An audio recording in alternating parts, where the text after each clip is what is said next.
चढ़ा थे तो बता, मोटर कार नावा नावा एसी गाड़ी निकले है, लग्जरी कार है, ते गाड़ी पहिला में गिरो पूरी जाबो कथा सो तो मैं ओए में देखे रहे तो ओए में जाबो कहा था।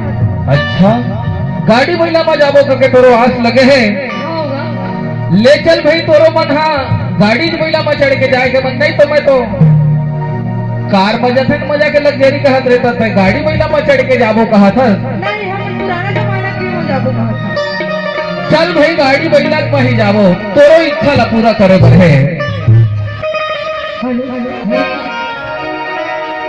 गाड़ी बैला सजाली माहौल संगे मले जाबी, गाड़ी बैला सजाली माहौल संगे मले जाबी। हाँ हाँ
मेला होते भारी हो, मेला होते भारी, मेला होते भारी हो, मेला होते भारी।